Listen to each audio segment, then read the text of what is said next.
Hey guys, we're the Angry History Guys.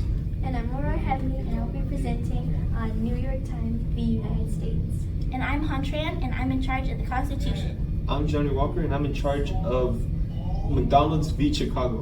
And make sure you pay attention if you want to win at a chance at a free crumble cookie. Yay! 3, 2, 1, 0.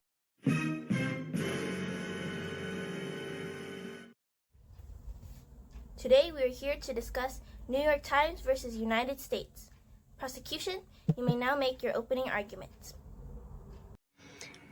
The Pentagon papers are classified information. Revealing these to the public could harm America's foreign affairs, and it could cause the American people to mistrust the government.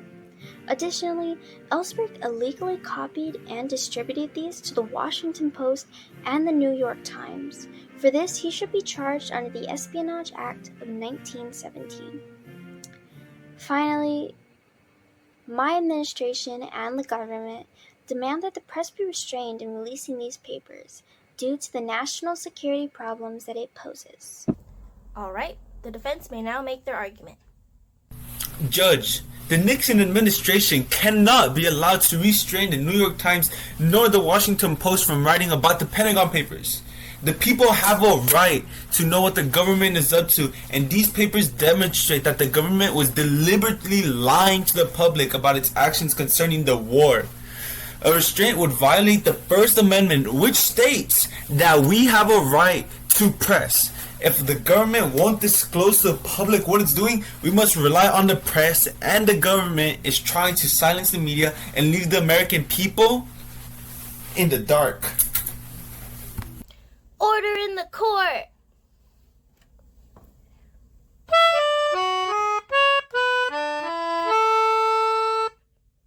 I have heard your arguments and have come to a decision.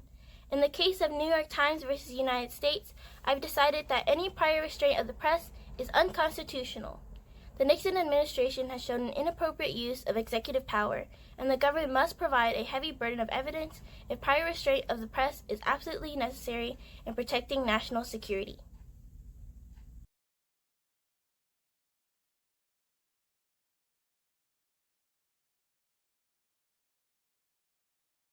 Toodaloo, just minding my business here at the local McDonald's. I sure do hope nobody makes a bogus arrest. Stop there! You're violating the law. What law? I'm protected by the Second Amendment's right to bear arms. No, not here. This is a city McDonald's in which weapons are illegal. You'll be hearing from my lawyer. Well. After going through several judges, you have finally reached us, the final judges, the Supreme Court. Now tell us, defendant, what seems to be the issue here? Well, you see, your honors, this man was seen carrying a weapon in a Chicago McDonald's in which guns are banned. I see. Plaintiff?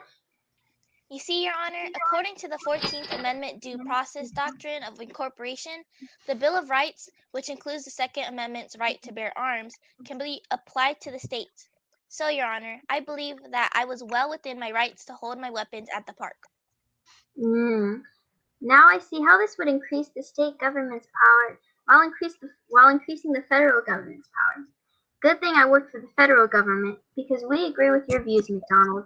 And therefore, the Second Amendment to the U.S. Constitution, which guarantees the right of the people to keep and bear arms, applies to state and local governments, as well as the federal government. Dismissed! Thank you, Your Honors.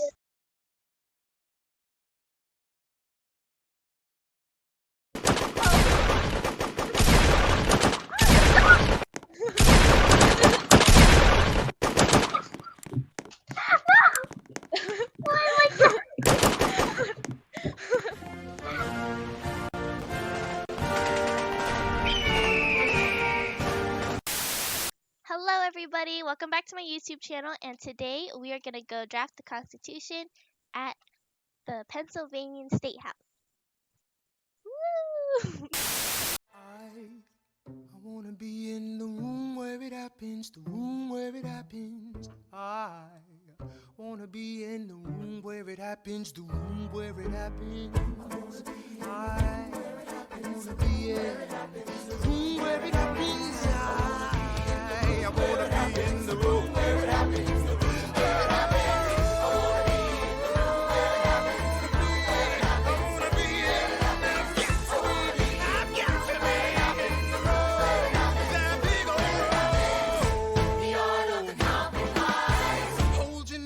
Close your eyes. They wanna lead us to save the day. We don't get a say in what they trade away. We dream of a brand new start, but we dream in the dark for the most part. Dark as a tomb where it happens. I've got to be in the room. I've got to be where it happens. I've got to be where it happens. I've got to be in the room where it happens. I gotta be where it happens.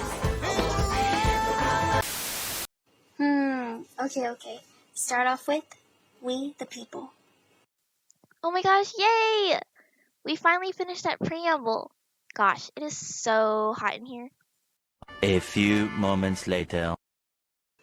For Article 1, we must establish the legislative branch, the strongest branch. It will be divided into two entities, the House being dependent on population, and the Senate having 2 senators per state, courtesy of the Great Compromise, to benefit both small and large states. Now for Section 8. Put that Congress has the powers to pass a federal budget, tax or raise revenue for the government, borrow and coin money, regulate interstate commerce, maintain the armed forces, and declare war. G. The legislative branch is so powerful, making our laws and controlling the nation's money. It's a good thing we've divided this power into a bicameral legislature.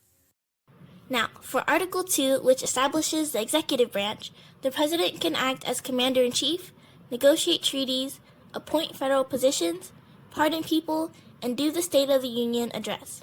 It's important that we only have one head honcho. Despite our rocky past with Britain, the President must have the energy to make decisions decisively. As for Article 3, we will introduce our weakest branch, the judicial.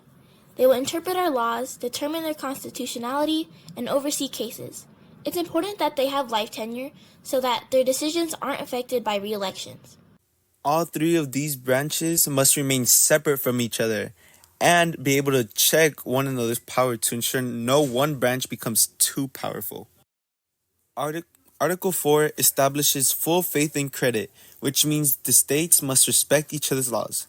Like in this case where someone commits a crime and flees to another state, they will still be arrested and detained, even if it's legal in the other state. Article 5 will detail the amendment process. In order to amend the law of the land, we need to make it as hard as possible in order to protect our democracy. To propose an amendment, you will need 2/3 of both the House and Senate, or 2/3 of state legislators to call a national convention. As for ratifying them, we will need at least 3/4 of state legislators or state conventions. Article 6 includes the Supremacy Clause, which says the central government is supreme to the states. This is to avoid conflicts between national and state laws in the future. Gee, thanks a lot, man. A few moments later.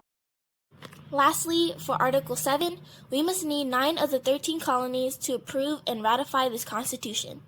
Hopefully we can get Rhode Island to agree. Oh, and I almost forgot, but we need a Bill of Rights. It will appease the anti-federalists and help us gain their support by guaranteeing the rights of the people and limiting the central government's power, thus quelling all of their worries. Meanwhile.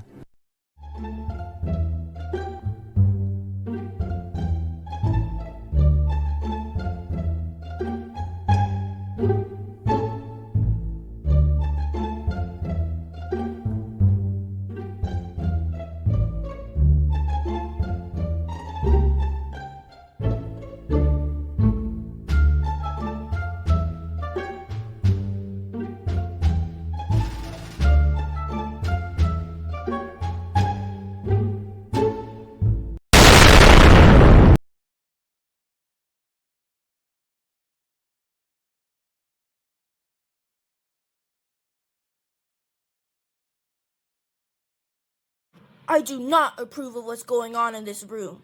This will just repeat what happened with Britain. You are jeopardizing our rights and taking the state's powers. Dude, take a look at this friggin' packet, yo. Oh my gosh, this is exactly what I wanted, yo.